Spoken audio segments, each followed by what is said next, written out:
I worked 2 jobs just to get by while my brother got everything handed to him. One day, my estranged uncle spotted me delivering pizza and decided to take me under his wing. Months later, my parents were calling, begging. This isn't just a story about pulling yourself up by your bootstraps. It's about the crushing weight of family favoritism and the shocking moment when I realized the people I loved most had been lying to me my entire life. What I'm about to tell you started on a miserable, rainy Friday night when I was 23, utterly broken, delivering pizzas, and convinced I was destined to struggle forever. My name is Olivia Morgan, and at 23, I was living an existence most people my age couldn't even fathom. While they were out enjoying their Friday nights, I was out in a relentless downpour, hands aching from an early morning barista shift, balancing a pepperoni special under a rapidly failing umbrella. Meanwhile, my brother Ethan? He was probably at some club, spending our parents' money without a second thought, his path smoothed with opportunities while I fought just to keep my electricity on. I never expected anything to change, not until that soaking wet night, when a familiar face from the past looked at me and actually saw me. Growing up in our picture-perfect, middle-class suburban Connecticut neighborhood, the stark difference in how my parents treated Ethan and me wasn't immediately obvious to outsiders.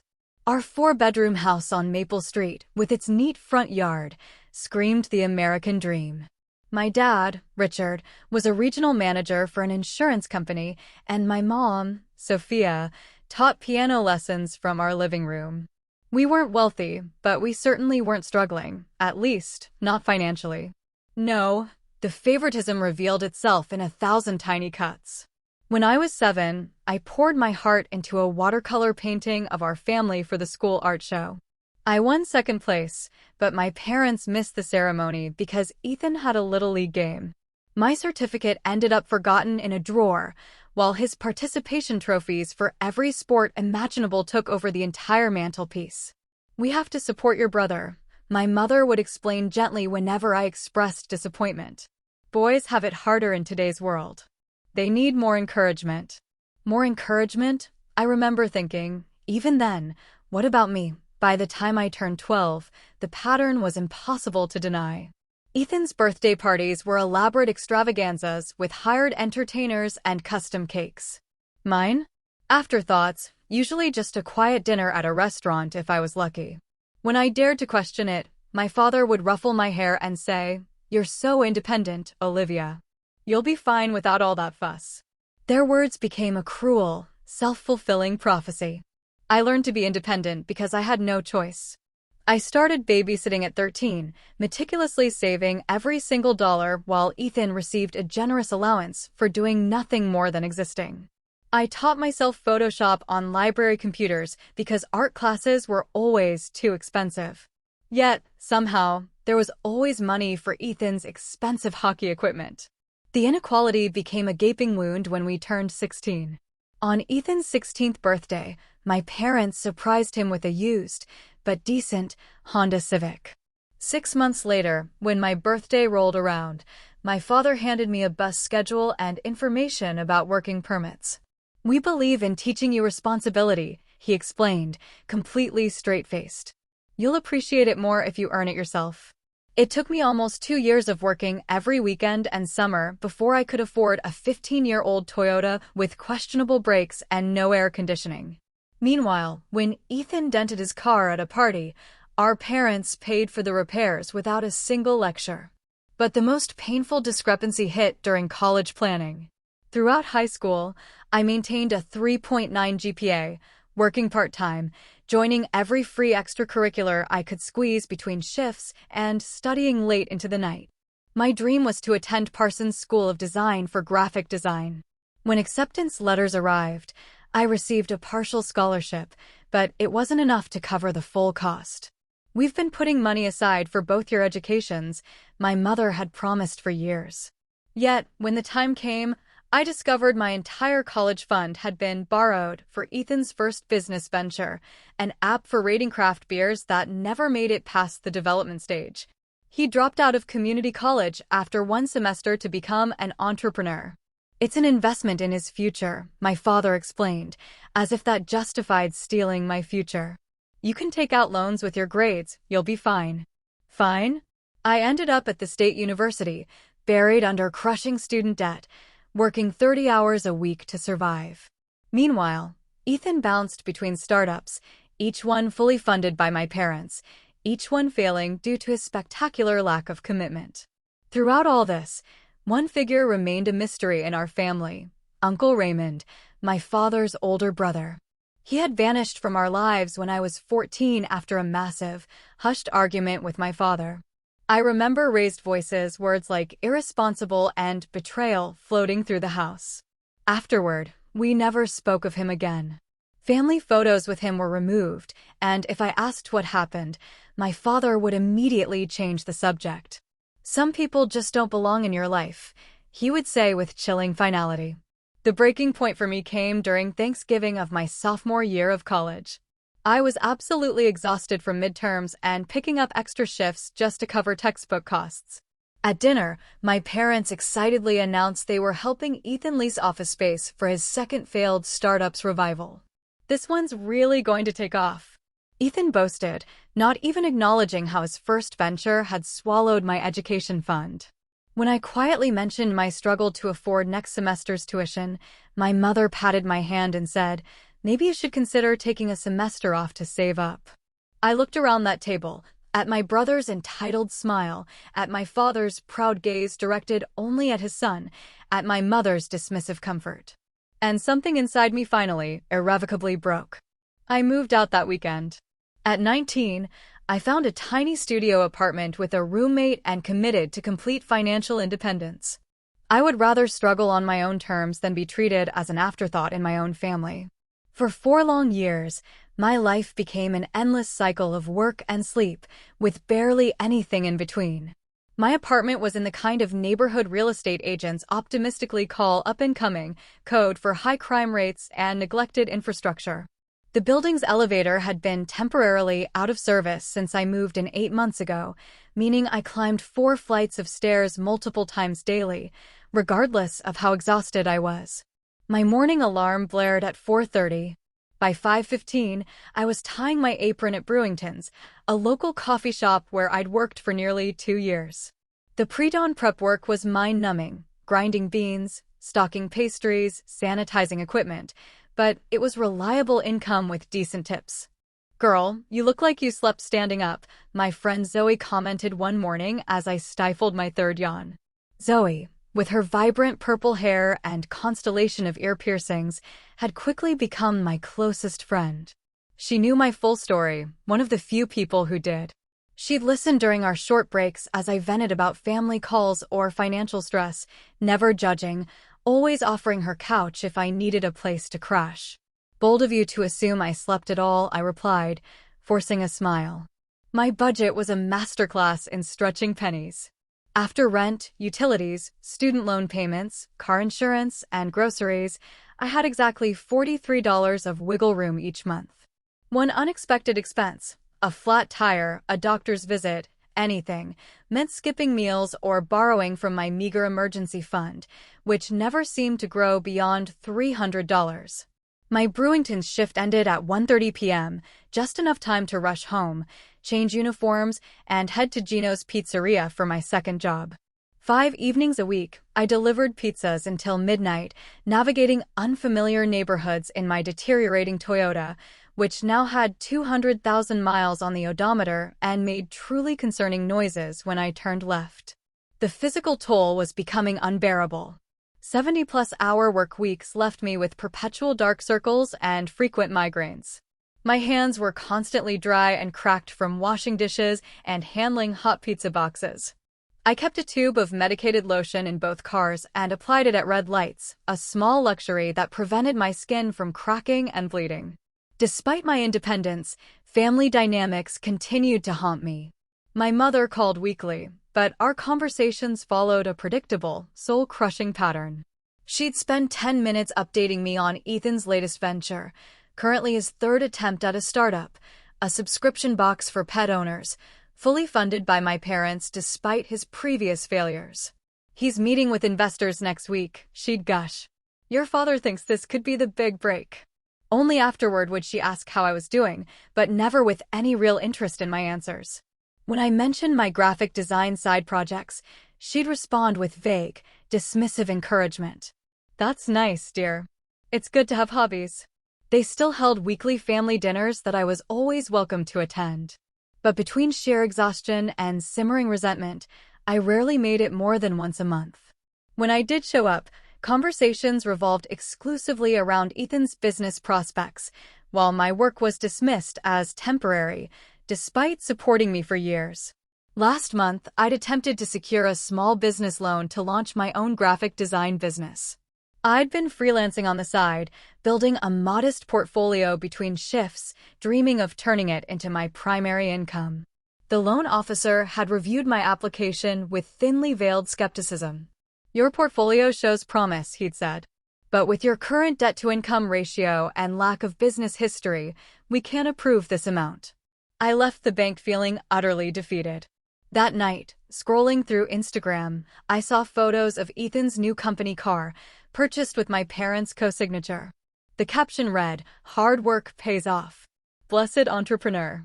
The resentment had been building for so long that some days it felt like a physical weight on my chest. I tried to focus on my own path, to release the bitterness, but it was impossible when the inequality remained so blatant. Last Tuesday was particularly brutal. My car's check engine light came on during morning deliveries. The coffee shop's espresso machine broke, causing a rush of angry customers. 3 separate pizza deliveries stiffed me on tips. By evening, I was running on fumes and caffeine, my whole body aching. Then my mother called. "Olivia, sweetheart, we need a small favor. Ethan's having some cash flow issues this month with the business. Could you possibly loan him $500 just until his next investor meeting?" I nearly drove off the road. The sheer audacity of asking me, who could barely afford oil changes, to loan money to my perpetually supported brother, broke something inside me. "Mom," I said, my voice shaking with a fury I rarely let out. "I work 2 jobs and can barely make rent. I don't have $500 to spare." "Well, if you'd come to dinner more often, you'd know we've invested everything in Ethan's business. We're stretched thin, too." Her tone carried a hint of accusation, as if my absence was somehow causing their financial strain. After hanging up, I pulled into an empty parking lot and cried for the first time in months. Not delicate tears, but ugly, heaving sobs that left my uniform spotted and my face blotchy. I was approaching my breaking point, unsure how much longer I could sustain this exhausting existence. That Friday night, the universe seemed determined to test my limits. Storm clouds gathered as my shift began, and by 8 p.m., rain pounded the city with vengeful intensity. Delivery drivers hate rain. It means slower driving, soaked clothes, and rarely any increase in tips despite the extra effort. I had no idea that this miserable, rainy night would completely change the course of my life. The address on my final delivery of the night belonged to an upscale neighborhood where million-dollar homes sat behind manicured hedges. I'd delivered here before. The wealthy rarely tipped better than middle-class customers, despite their obvious abundance. This particular house was lit up with what appeared to be a party in full swing. Music thumped from inside as I balanced a stack of 4 extra-large pizzas under my rapidly failing umbrella. My uniform was already soaked through, my sneakers squelching with each step up the cobblestone walkway. A 20-something guy with a backward baseball cap and a beer in hand answered the door. He looked me up and down with obvious amusement at my drenched appearance. "Pizza's here," he yelled over his shoulder to raucous cheers from inside. He turned back to me. "How much?" $78.50, I replied, my customer service voice firmly in place, despite my misery. He fumbled with his wallet, dropping several bills. "Keep the change," he slurred, handing me $80 for a $78 order. A $1.50 tip for 4 pizzas in a downpour. "Thanks," I muttered, unable to completely mask my profound disappointment. As I turned to leave, someone inside called out, "Don't forget to make her wait in the rain while we find paper plates." Several people laughed. I walked back to my car, rain now seeping through my pizza delivery cap and running down my neck. My windshield wipers needed replacing, creating muddy streaks across the glass instead of clearing it. Perfect end to a perfect day, I thought bitterly. Olivia? Olivia Morgan. The voice came from behind me as I reached for my car door. I turned, squinting through the rain at a tall figure standing under the shelter of a large black umbrella. He stepped closer, and I instinctively took a step back. "It's me," the man said, moving into the glow of a street lamp. "You're Uncle Raymond." I froze, staring at the face I hadn't seen in 8 years. He looked older, of course, with more gray in his dark hair and new lines around his eyes, but it was unmistakably my father's brother. The family resemblance was striking, the same strong jaw and straight nose, though Raymond's eyes held a warmth I rarely saw in my father's. "Uncle Raymond." I finally managed, acutely aware of how ridiculous I looked, standing in the rain, soaked to the bone in my pizza delivery uniform with Geno's emblazoned across the chest. "What are you doing here?" he asked, genuine confusion in his voice. He stepped forward, extending his umbrella to cover me. "You're delivering pizzas." The concern in his voice nearly undid me. It had been so long since anyone in my family had shown genuine interest in my welfare. "Yes. It's my second job," I stammered, suddenly self-conscious. "What are you doing here?" "My tech company sponsored this charity event," he explained, gesturing toward the house. "I stepped out for some air when I saw you walking up with the pizzas. I almost didn't believe it was you." An awkward silence fell between us, filled only by the sound of rain hitting his umbrella. 8 years of family secrets and unspoken questions hung in the air. "You're soaked," he finally said. "What time does your shift end?" I glanced at my watch. This was my last delivery, so technically now. "Would you consider having coffee with me?" he asked. "There's a 24-hour diner about 10 minutes from here." I'd really like to catch up. My first instinct was to decline. Whatever had happened between him and my father was serious enough to sever all ties. But something in his expression, genuine concern mixed with curiosity, made me hesitate. "I don't know if that's a good idea," I said cautiously. "Dad doesn't exactly speak highly of you." A flash of pain crossed his features. "I'm sure he doesn't. But, Olivia, I'm not asking to use you to get to your father. I'm honestly shocked to see my successful niece delivering pizzas in the rain at midnight." The word successful hit me like a physical blow. Is that how he remembered me? The straight-A student with big dreams? "Things change," I said simply. "They certainly do," he agreed. 1 hour. Just coffee. Then, if you never want to see me again, I'll understand." My common sense warred with curiosity and a desperate hunger for connection with someone who remembered me before I became invisible in my own family. Plus, the prospect of sitting somewhere warm and dry was irresistible. 1 hour, I conceded. "Let me call my boss first." 30 minutes later, I sat across from Raymond in a vinyl booth at the Starlight Diner. My hair still damp, but my uniform covered by a dry sweater he had in his car. A mug of hot chocolate warmed my hands as I studied my long-lost uncle. Raymond hadn't just aged in the past 8 years. He'd transformed. The somewhat disheveled, constantly worried man from my childhood memories had been replaced by someone confident and composed. His suit was expensive, but not flashy. His watch, similarly high quality, but understated. So, he began after giving me time to settle. "Tell me what's happened since I saw you last." "Last I knew, you were headed for art school." The simple question opened a floodgate. Perhaps it was exhaustion, or the bizarre circumstances, or just the genuine interest in his expression. But I found myself telling him everything. The college fund that disappeared into Ethan's failed ventures. The student loans, the 2 jobs, the graphic design dreams perpetually on hold. Raymond listened without interrupting, his expression growing increasingly troubled. When I finally ran out of words, he sat back, absently turning his coffee mug in his hands. "Your father and I had a similar childhood," he said after a thoughtful pause. "Our parents played favorites, too, except I was the Ethan in the scenario." This revelation surprised me. "You were the favorite?" He nodded. "Golden boy, star athlete, could do no wrong. Your father was the responsible one who never got the same recognition." A sad smile crossed his face. "Ironic that he's repeating the same pattern, isn't it? So, what happened between you two?" I asked the question that had lingered for years, finally finding voice. Raymond sighed. We started a business together right out of college, a tech company before tech was trendy. Your father wanted to take a certain path, cutting corners, making deals that weren't entirely ethical. I disagreed. Things got ugly.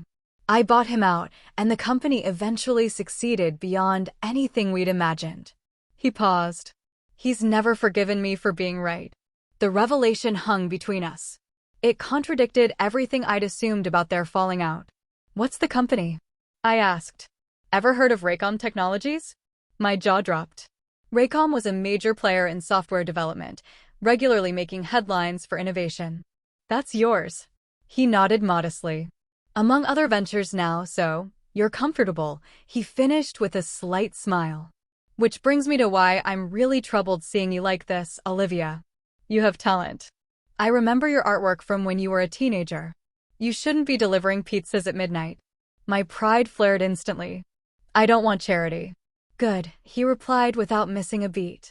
I don't offer charity, but I do believe in investing in talent. He pulled a business card from his wallet and slid it across the table. We have a graphic design department. They're always looking for fresh perspectives. If you're interested, I can arrange an interview. I stared at the card, suspicion and hope warring within me. Because I'm your niece? Because from what I remember, you're good. And from what you've told me tonight, you're tenacious, responsible, and hardworking. His expression softened. The family connection might get you an interview, Olivia. But it won't keep you the job if you can't perform. I picked up the card, turning it over in my fingers. I'll think about it. That's all I ask. He glanced at his watch. It's been more than an hour. I should let you get home and rest. As we walked to our cars, Raymond stopped me with a gentle hand on my shoulder. Olivia, whatever you decide about the job, please know you can call me anytime. 8 years is too long to lose touch with family. For the first time that night, tears threatened. I nodded, not trusting my voice, and watched as he drove away in a modest sedan that nonetheless probably cost more than I'd make in 3 years. I sat in my car for a long time before starting the engine, the business card clutched in my hand like a lifeline. Part of me wanted to tear it up, to reject anything connected to the family that had rejected me. But another part, the part that was bone-tired from fighting alone for so long, whispered that sometimes help comes from unexpected places. That night, I slept better than I had in months. The business card on my nightstand catching the first light of dawn. 3 days passed before I worked up the courage to call the number on Raymond's card. During those days, I researched everything I could about Raycom Technologies, learning about their innovative software solutions, their above-average employee benefits, and their reputation for a positive work culture. Most importantly, I studied their design work, the clean interfaces, the thoughtful branding, the attention to user experience. Their standards were exceptionally high. When I finally called, Raymond's assistant connected me immediately. I was hoping I'd hear from you, he said, his voice warm. Have you thought about what we discussed? Yes, I replied, fingers nervously twisting the cord of my ancient landline phone. I'm interested in the interview, but I have conditions. I'm listening. If I get this opportunity, it has to be because I deserve it professionally. No special treatment, no shortcuts, no nepotism. The words came out stronger than I felt. I need to know I earned it. There was a pause. Then Raymond chuckled. You really are nothing like your brother. Before I could respond, he continued, how about this? Come to our downtown office tomorrow at 10 a.m. Bring your portfolio. You'll interview with Jessica Chin, our design director. She doesn't suffer fools or favor family connections. She'll give you an honest assessment. She knows I'm your niece? She will, because transparency matters. But trust me, that fact will work against you rather than for you with Jessica. She'll scrutinize you more carefully to ensure there's no favoritism. That wasn't entirely comforting, but it was what I'd asked for.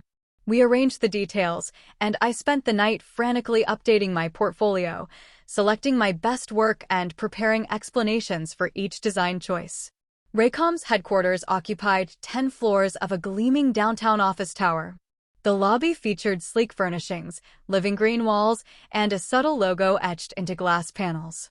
It screamed success without being ostentatious, much like Raymond himself, I realized. The receptionist directed me to the 24th floor where Raymond met me personally. He looked completely at home in this environment of quiet prosperity, greeting several employees by name as he led me through an open office space filled with natural light and collaborative workstations. "Jessica's waiting in the conference room," he said, stopping at a glass-walled meeting space where a woman with a sleek bob and rectangular glasses studied something on a tablet. "Remember, she doesn't know you're interviewing yet. This is just an informational meeting about our design needs and your portfolio." The distinction seemed meaningful to him, so I nodded, clutching my portfolio case like a shield. Jessica Chin was intimidating in the way only truly confident people can be. She assessed me with a quick glance as I entered, her expression revealing nothing. "So, you're Richard's daughter," she said after introductions, referencing my father without warmth or animosity. "Just fact." "Yes, but I'm here based on my own merit," I replied, perhaps too defensively. One eyebrow arched slightly. "We'll see." She turned to Raymond. "I'll take it from here." Raymond nodded and left us alone. For the next hour, Jessica methodically went through my portfolio, asking pointed questions about my process, my influences, and my technical skills. She made no attempt to be encouraging or friendly, but her questions were insightful and challenging in ways that pushed me to articulate my design philosophy more clearly than I ever had before. "Your typography needs refinement," she said bluntly, pointing to a poster design. "But your color theory is strong, and you have good instincts for visual hierarchy. This piece here," she tapped a branding concept I created for a local bakery, "shows promise." By the end of the meeting, my nerves had given way to a strange sense of exhilaration. Jessica's critique was the most professional feedback I'd ever received, free from the condescension or dismissiveness I'd grown accustomed to. "We have an internship program," she said, finally closing my portfolio. "It's paid, but not extravagantly. 3 months with potential for a permanent position afterward. You'd be working directly with our design team on real projects, not getting coffee." She fixed me with a penetrating stare. "Raymond wants me to hire you outright, but I don't operate that way, regardless of family connections." "I wouldn't want you to," I assured her, my heart racing. This was happening. "The internship starts next Monday, 9 to 5, business casual. Can you manage that with your other jobs?" "I'll make it work." "Good." She handed me a folder with paperwork. "Fill these out before you leave today." And Olivia, her expression softened marginally. "Your work shows talent, but it needs discipline and mentorship. That's what we offer here. Whether you succeed or not is entirely up to you." Walking out of that meeting felt like floating. For the first time in years, someone was giving me an opportunity based on potential they actually saw in me, not obligation or charity. Raymond was waiting near the elevator, trying and failing to look casual. "Well," I said, unable to suppress a smile. "I start Monday." As an intern, he grinned. "Jessica doesn't believe in shortcuts." That's actually a good sign. His expression grew more serious. "Will you be able to manage with your other jobs?" Reality crashed back. The internship hours would conflict with my barista shifts, and while it was paid, the starting stipend wouldn't replace both my current incomes. "I'll figure it out," I said, already calculating numbers in my head. That afternoon, I had difficult conversations with both my employers. The coffee shop manager, understanding my situation, offered to keep me on for weekend shifts. "You're too valuable to lose completely," she said kindly. "And this opportunity sounds perfect for you." Quitting the pizza delivery job was both terrifying and liberating. For the first time in years, my evenings would be my own, but my financial cushion would be razor thin until the internship potentially converted to a full-time position. The first few weeks at Raycom were a whirlwind of learning and adjustment.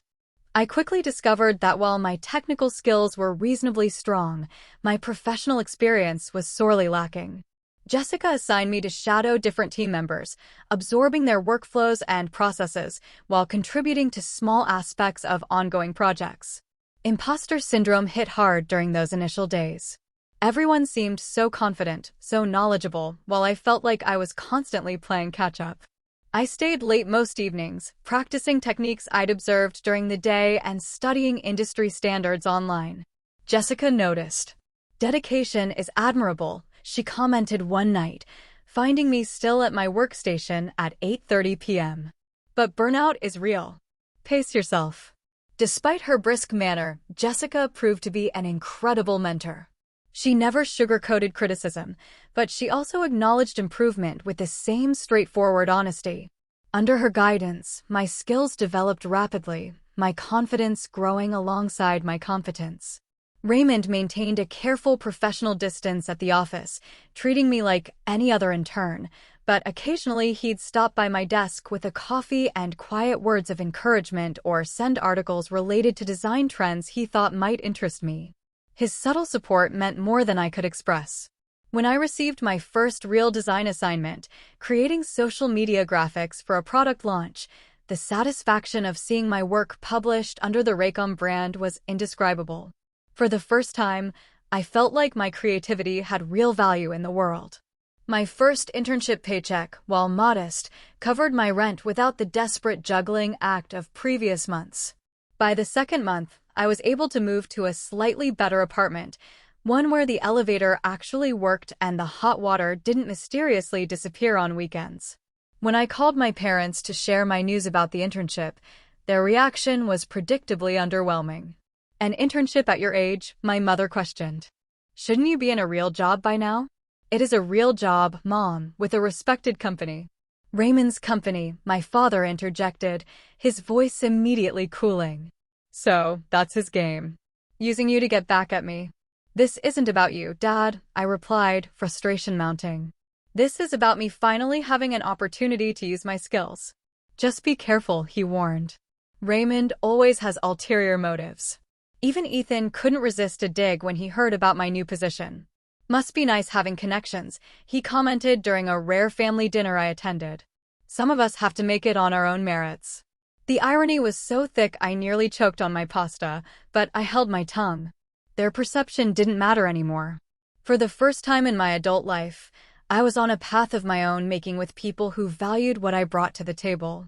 3 months into my internship, I barely recognized my professional self. Under Jessica's meticulous guidance and Raymond's occasional strategic advice, my design skills had transformed. I no longer created merely attractive visuals.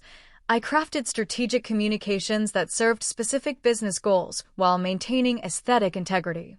My responsibilities had gradually increased from supporting others' projects to leading small initiatives of my own. My weekend coffee shop shifts continued, partly for financial security, but increasingly because I enjoyed the change of pace and the connection with regular customers. You seem different, Zoe commented one Saturday morning as we prepared for opening. More. I don't know, centered. I considered her observation while wiping down counters. I feel different. Like I'm finally moving forward instead of just treading water.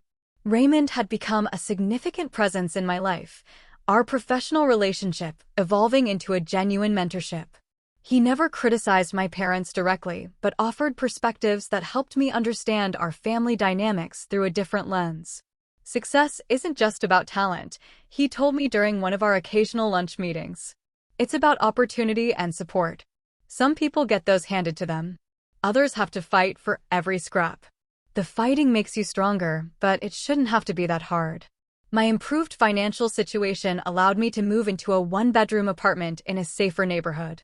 Nothing luxurious, but clean and well-maintained, with actual natural light and neighbors who didn't have screaming arguments at 3 a.m. The first night I slept there, the quiet was so profound, I actually woke up disoriented by the lack of ambient noise. My first real paycheck that covered all my bills comfortably arrived on a Thursday. I remember staring at my bank account balance, refreshing the screen several times to confirm the number was real. After paying rent, utilities, and my student loan payment, I still had money left over.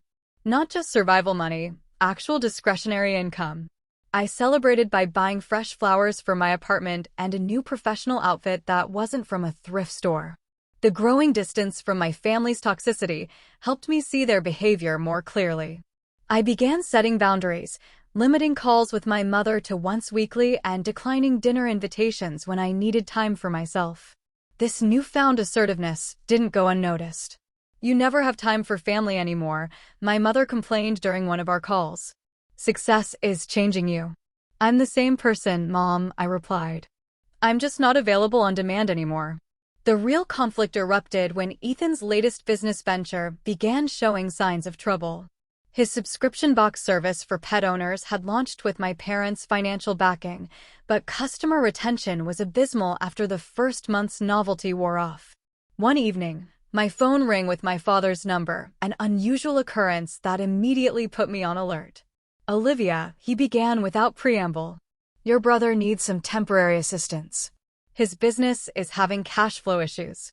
I'm sorry to hear that, I replied carefully. We thought since you're doing well now with this internship, you might be able to loan him a few thousand to tide him over. The request was so absurd, I initially thought I'd misheard. A few thousand? Dad, I said, my voice rising. I just started making a stable income 3 months ago. Family helps family, he pressed. You know, we do the same for you. A bitter laugh escaped before I could stop it. Would you? Because I don't recall any offers of help when I was working 2 jobs to survive. That was different. You chose that path. I didn't choose to have my college fund given to Ethan.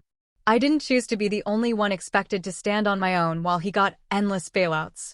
My father's voice hardened. This attitude, this is Raymond's influence, isn't it? He's always been jealous of family loyalty. The accusation ignited something within me. This has nothing to do with Uncle Raymond. This is about years of different standards for Ethan and me.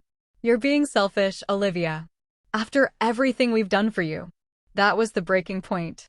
Years of suppressed feelings erupted. What exactly have you done for me, Dad?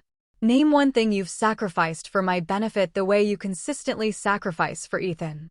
His silence was damning. I thought so, I said quietly.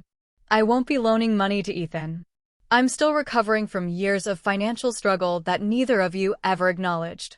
The conversation ended with my father's cold disappointment, a familiar weight I was finally ready to shrug off. The following Sunday, against my better judgment, I attended family dinner, partly to demonstrate I wasn't afraid of confrontation, and partly hoping for some reconciliation. It was a mistake. The tension was palpable from the moment I arrived. My mother's usual effusive greeting was replaced with cool politeness. My father barely acknowledged me. Ethan sat smugly at his usual place, clearly having been informed of my selfishness. Dinner proceeded with stilted conversation until my mother mentioned Raymond. I hear his company is doing very well, she said with forced casualness. Expanded into 3 new markets this year. Yes, I replied, sensing the trap, but unwilling to lie. The growth has been impressive. My father's fork clattered against his plate. I suppose he's filled your head with his version of our history. He's barely mentioned it actually, unlike you. He doesn't seem interested in nursing old grudges. You have no idea what you're talking about, my father snapped. Raymond betrayed me. He stole my ideas, pushed me out of our company, and then had the nerve to succeed with my concepts. That's not how he tells it, I replied evenly. Of course not. He's always been manipulative, and now he's using you to get back at me. I set down my utensils, suddenly tired of the whole charade. Dad, did it ever occur to you that he hired me because I'm qualified? That not everything revolves around your feud? You wouldn't even know him if not for me, my father retorted. True, I said, my voice steady, just like I wouldn't know what it feels like to be constantly overlooked in favor of my brother if not for you. The room fell silent. My mother's eyes widened in shock. Ethan shifted uncomfortably, and my father's face flushed dark red. Is that really how you feel? My mother asked quietly, her voice barely a whisper. How could I feel any other way? Look at this situation objectively. Ethan fails repeatedly with your financial support. I work myself to exhaustion without asking for help, finally get an opportunity through my own merit, and the first thing you do is ask me to give my hard-earned money to bail him out again. We've always treated you both equally, my father insisted, though his voice lacked conviction. Dad, you know that's not true. You've never even tried to hide the favoritism. Ethan finally spoke up, his voice defensive. It's not my fault they helped me more. No, it's not your fault, I agreed, surprising him. It's their choice, but it is your responsibility to recognize the privilege and stop taking it for granted. The rest of dinner passed in uncomfortable silence. As I prepared to leave, my father stopped me at the door. "Raymond destroyed our family business," he said, his voice low and intense. "He'll hurt you when it suits him." I studied my father's face, seeing for the first time the insecurity behind his anger.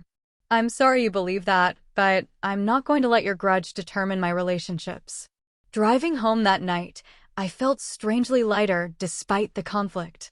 Speaking my truth after years of silence was terrifying, but necessary.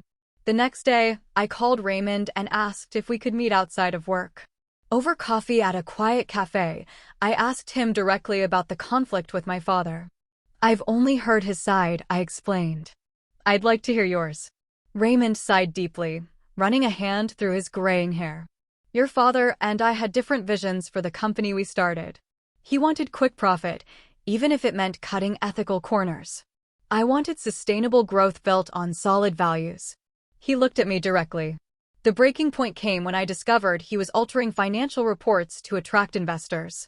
When I confronted him, he claimed it was just creative accounting. I couldn't be part of that. "So you bought him out?"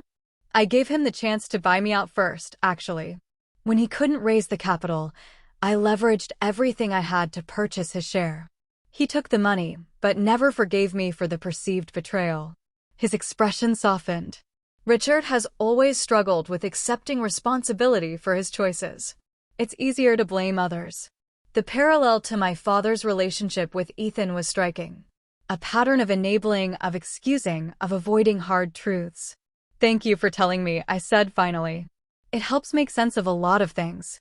As I returned to work that week, an exciting opportunity arose. Jessica approached me about leading a major project for an important client, a complete rebranding for a regional healthcare provider. "It's beyond your current role," she admitted. "But I've seen enough of your work to believe you're ready for the challenge with proper supervision." The responsibility terrified and thrilled me simultaneously. This was no small assignment. It would be highly visible within the company and could define my professional trajectory. For the first time in my life, self-doubt threatened to overwhelm a golden opportunity. What if I failed? What if I proved my father right about Raymond's judgment? What if I wasn't actually talented, just lucky? Late one evening, as I stared at initial concept sketches that refused to coalesce into something meaningful, Raymond found me in the empty office. "Creative block?" he asked, settling into a chair beside my desk. I nodded miserably. "I'm not sure I'm ready for this project." "You are," he said simply. "Jessica doesn't make recommendations lightly. She sees what you're capable of, even when you don't." "But what if I fail?" "Then you learn and do better next time." His smile was gentle. "Failure isn't fatal, Olivia. It's just information." That perspective, so different from my father's perfectionism, gave me permission to take risks with my design approach. The next morning, I started fresh, approaching the healthcare branding from a patient-centered perspective that ultimately resonated deeply with the client. The project became a turning point in my professional development, pushing me to synthesize everything I'd learned while finding my unique voice as a designer. With Raymond's strategic guidance and Jessica's technical mentorship, I navigated the complex project successfully, earning praise from the client and recognition within the company. More importantly, I proved to myself that I belonged in this world of creative professionals. Not as Raymond's niece or Richard's daughter, but as Olivia Morgan, designer in her own right. 6 months into my time at Raycom, the healthcare rebranding project's success led to Jessica calling me into her office for an unexpected meeting. Raymond was there too, his expression carefully neutral. The internship period ended 2 months ago, Jessica began without preamble. "We've kept you in that status while evaluating your performance."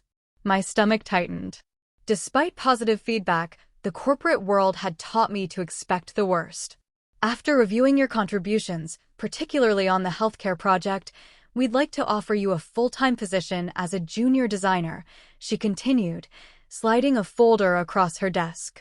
"This includes a significant salary increase, full benefits, and a clear advancement path."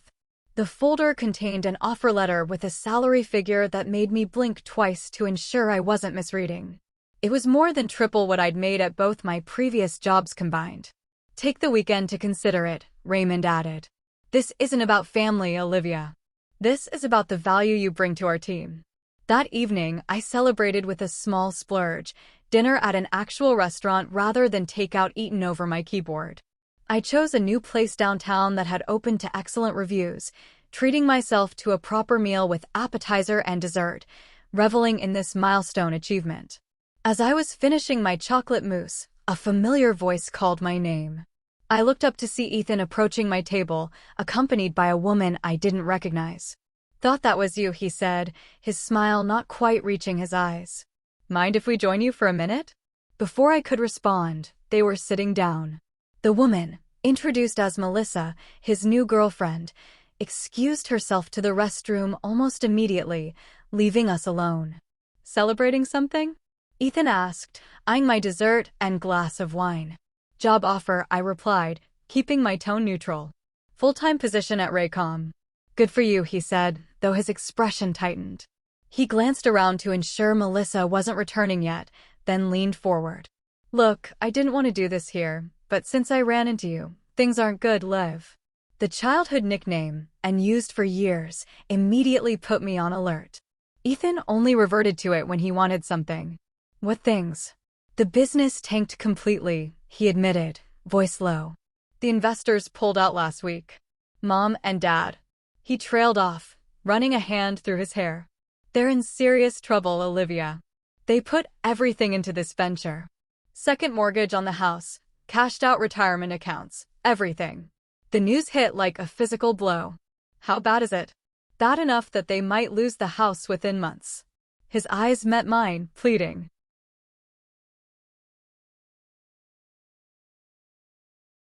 They won't tell you because they're too proud, especially after that fight at dinner. But I thought you should know. After Ethan and Melissa left, I sat stunned, dessert forgotten. My parents had always been financially comfortable. The idea of them facing ruin was inconceivable. Despite our strained relationship, the thought of them losing their home of 30 years was deeply troubling. The next morning, I drove to my parents' house unannounced. The changes were subtle, but telling. The normally immaculate lawn needed mowing, the flower beds were untended, and my father's prized car was missing from the driveway. My mother answered the door in a faded house dress, her hair pulled back carelessly, a stark contrast to her usually meticulous appearance. Her surprise at seeing me quickly shifted to nervous energy as she ushered me inside. This is unexpected, she said, hurriedly clearing magazines from the coffee table. Your father's just run to the store. Would you like some tea? The house's interior revealed more signs of strain. The thermostat was set unusually low. Mail was piled unopened on the entry table. A water stain on the ceiling suggested a leak no one had addressed. Mom, I said gently, stopping her nervous tidying. I saw Ethan last night. He told me what's happening. Her movements stilled. For a moment, she seemed about to deny everything. Then her shoulders slumped in defeat. We didn't want you to know. Why not? Pride, I suppose. She sank onto the sofa. After how we treated you, asking for help seemed unthinkable. As she spoke, the full extent of their financial disaster emerged. My father's company had downsized months ago, reducing his salary by 30%. Rather than adjusting their lifestyle, they'd maintained appearances while drawing down savings. Then came Ethan's business, their sure thing. An investment that would solve everything. We believed in him, my mother said, tears forming. Just like we always have. Richard put in our retirement savings first. When that wasn't enough, we took a second mortgage. How much did you invest total? I asked, dreading the answer. Almost $400,000, she whispered. The figure was staggering. And it's all gone? She nodded miserably. The company collapsed completely. There's nothing to salvage. My father returned home during this conversation, his expression hardening when he saw me. Ethan had no right to tell you, he said, setting down grocery bags that I noticed contained only store-brand basics, another sign of their new reality. I'm your daughter, I replied. I had every right to know. So you could gloat? Tell us I told you so about Ethan. No, I said firmly. So I could help, if possible. His laugh was bitter. Help? What could you possibly do? Richard. My mother interjected sharply. That's enough. Something in her tone, a newfound steel I'd never heard directed at him before, made my father fall silent. He sat heavily in his armchair, suddenly looking every one of his 62 years. I've enabled this situation for too long, my mother continued, surprising both of us. The way we've treated Olivia compared to Ethan, the financial decisions, all of it. I've gone along with everything. And look where it's gotten us. Sophia, my father began, but she cut him off. No, Richard. It's time for honesty. She turned to me, her eyes red but clear. When you were born, your father was so certain you'd be another boy. He'd already planned fishing trips and baseball games. When the nurse said, "It's a girl," I saw his disappointment. I've spent 23 years trying to compensate for that moment, letting him favor Ethan to make up for it. That was wrong. My father stared at her, shock evident on his face. That's not true. It is true, she insisted. You may not have realized it, but I did, and I allowed it because it was easier than confronting you. She reached for my hand. I'm sorry, Olivia. We failed you. The raw honesty of her confession left me speechless. For years, I'd assumed my mother was simply following my father's lead in favoring Ethan. The revelation that she had recognized the injustice all along, but chosen to enable it, added a new layer of complexity to my childhood memories. There's something else you should know, my mother continued after a moment. About Raymond and your father. My father stood abruptly. Sophia, don't. She deserves the truth, Richard. My mother's gaze remained steady. Raymond tried to warn us about investing in Ethan's ventures. Years ago, when you were in college, and we used your fund for Ethan's first business. Raymond came to us after he found out. He offered to replace your college fund himself. What? I turned to my father in disbelief. We refused, my mother continued. Your father saw it as charity, as Raymond showing off his success. She sighed deeply. The fight they had. Raymond said we were repeating the patterns from their childhood, creating another generation of inequality. Your father threw him out of the house, told him never to contact us again. The revelation stunned me into silence. All these years, I'd imagined their feud centered entirely on business disagreements. The truth that Raymond had tried to intervene on my behalf shifted my understanding of everything. Is that true? I finally asked my father. He wouldn't meet my eyes. He had no right to interfere in how we raised our children. He was trying to help me, I said, the realization dawning slowly. And you rejected it because of your pride. The three of us sat in heavy silence. Years of family dynamics suddenly exposed in harsh light. My father's resentment toward his more successful brother. My mother's silent complicity. The pattern of favoritism that had shaped my entire life. I need some air, I said finally, rising from the couch. Outside on the porch, I called Raymond. Can we meet? There's something important we need to discuss. That evening, at a quiet park near the river, I told Raymond everything. My parents' financial disaster, my mother's confessions, the revelation about his offer years ago. Why didn't you tell me you tried to replace my college fund? I asked. He sighed, watching the sunset reflect on the water. What purpose would it have served? It would have seemed like I was trying to turn you against your father. But all these years, I thought. I started, you thought I abandoned you too. His eyes were sad when they met mine. I'm sorry for that. After your father cut contact, I tried reaching out to you directly a few times, but the messages were never returned. I assumed you wanted nothing to do with me either. I never received any messages, I said, the puzzle pieces finally fitting together. They must have intercepted them. Raymond nodded thoughtfully. Your father and our relationship has always been complicated. He resented me for being our parents' favorite, then resented me more for succeeding after he chose to leave our company. He turned to face me fully. But Olivia, despite everything, he's still my brother, and he's still your father. A father who chose his pride over my education, I pointed out bitterly. Yes, Raymond acknowledged, but also a man trapped in patterns he learned from his own father. That doesn't excuse his behavior, but it might help explain it. We sat in contemplative silence as darkness fell around us. Finally, I asked the question that had been forming since learning the extent of my parents' situation. What would you do if you were me? Raymond considered this carefully.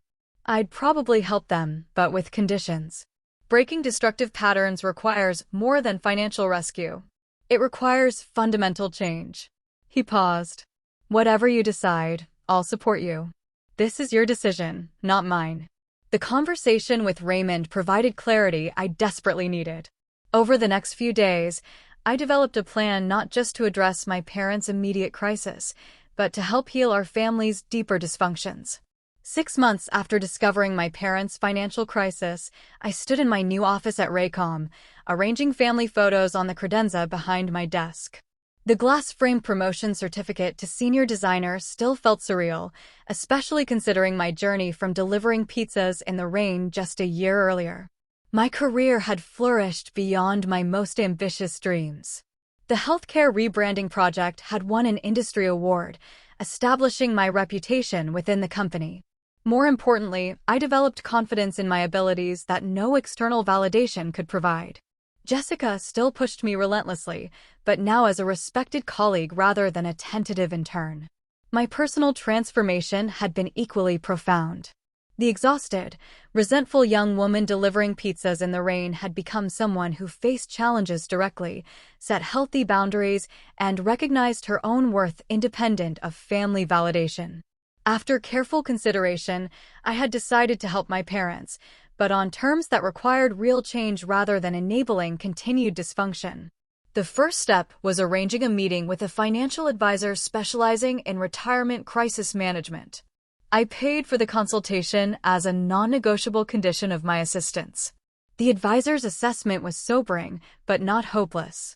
With significant lifestyle adjustments and a structured repayment plan, my parents could avoid losing their house, though their retirement would be delayed by several years. I contributed a portion of my savings towards stabilizing their immediate situation, structured as a formal loan with documented terms rather than an open-ended bailout. My most controversial condition: Ethan had to get a real job and contribute to the family's recovery. No more entrepreneurial ventures funded by parents who couldn't afford it. No more living rent-free while pursuing the next big idea. That's unfair. Ethan had protested when I presented these terms during a tense family meeting. You're punishing me for trying to build something. I'm not punishing you, I replied calmly.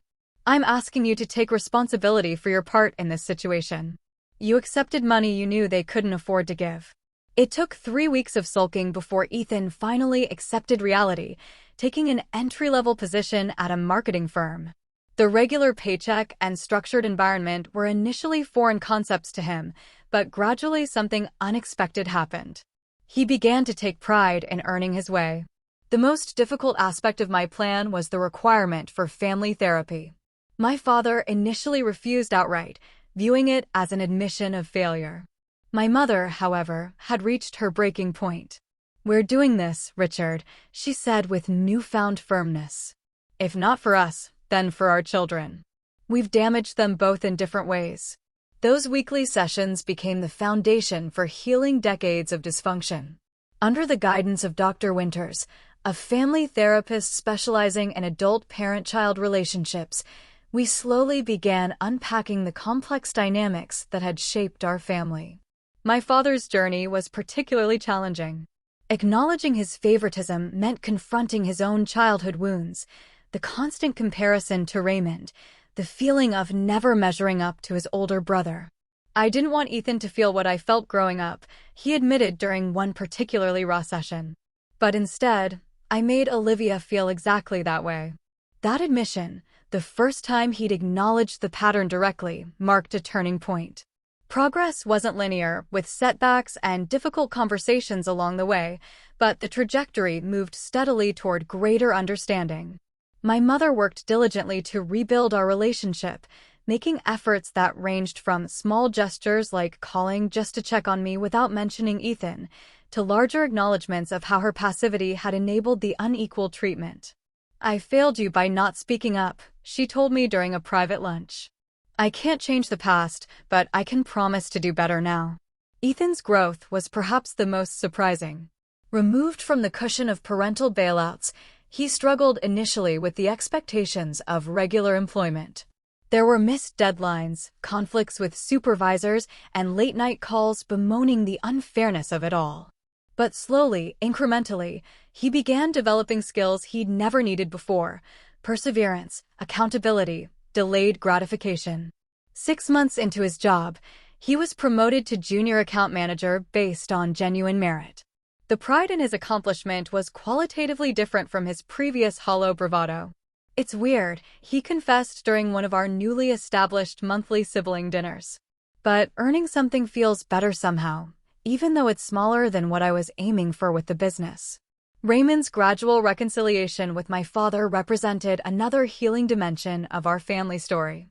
It began with small steps: Raymond attending one therapy session at my request, my father accepting an invitation to tour Raycom's offices. Old wounds couldn't be erased overnight, but the brothers began the slow work of building a new relationship based on who they were now rather than who they had been. The culmination of this year of transformation came on Thanksgiving, precisely 1 year after I had delivered pizzas in the rain and encountered Raymond. We gathered at my parents' home, the first time our complete family had been together in nearly a decade. The differences from previous family gatherings were striking. My father, having sold his luxury car and embraced a more modest lifestyle, seemed less burdened by the need to project success. My mother, who had returned to teaching piano to contribute to their financial recovery, displayed a quiet confidence I'd never seen before. Ethan arrived with his girlfriend Melissa and something entirely new: humility. And Raymond, once the forbidden name in our household, sat at my father's right hand. Their conversation occasionally tense, but fundamentally respectful. After dinner, as we gathered in the living room for coffee, my father cleared his throat. "I'd like to say something," he began, uncharacteristically hesitant. "This past year has been difficult. We lost a lot. Money, security, pride." He paused, gathering himself. "But we gained something more valuable: honesty, understanding, a chance to repair what was broken." He looked directly at me, his eyes shining with unshed tears. "Olivia, I owe you the biggest apology. Not just for the recent past, but for a lifetime of making you feel less valued, less important. I was wrong, and I am more proud of you than I can possibly express." The words I'd waited a lifetime to hear washed over me like a cleansing rain. They couldn't erase the past, but they created space for a different future. Later that evening, as guests prepared to leave, Raymond pulled me aside. "Do you remember what you told me that night at the diner? That you didn't want charity." I nodded, smiling at the memory of my fierce pride despite being soaked and exhausted. "I knew then you'd be extraordinary," he said. "Not because you're my niece or because you have natural talent, though you do, but because you understand that true success comes from within, not from what's handed to you." A month later, Raycom launched a nervous young intern through her first professional project. "I don't belong here," she confessed during our initial meeting. "Everyone else seems so confident, so prepared." I felt exactly the same way, I told her, remembering my own insecurities. But belonging isn't about starting with all the answers. It's about being willing to ask the questions and do the work. Watching her progress over the following weeks, I recognized my own journey reflected in her growing confidence. The cycle of mentorship had come full circle, transforming me from the one who needed guidance to the one who could provide it. This, perhaps, is the deepest lesson I've learned through everything. Our greatest wounds can become our greatest gifts to others if we're willing to transform them through honesty and growth. The unequal treatment that caused me so much pain gave me unique insight into supporting others who feel overlooked or undervalued. Life will never be perfectly fair. Some people will always have advantages others don't, whether from family connections, financial resources, or simple luck. The question isn't whether inequality exists, but how we respond to it. Do we allow resentment to consume us? Do we perpetuate the patterns that harmed us? Or do we forge our own path, building something meaningful from whatever foundation we're given? I still deliver coffee on occasional weekends, not because I need the money, but because it grounds me in gratitude for how far I've come. Sometimes the most difficult paths lead to the most meaningful destinations. My journey certainly did. Thank you for listening to my story, and I hope it brings some comfort if you're still finding your way through similar struggles.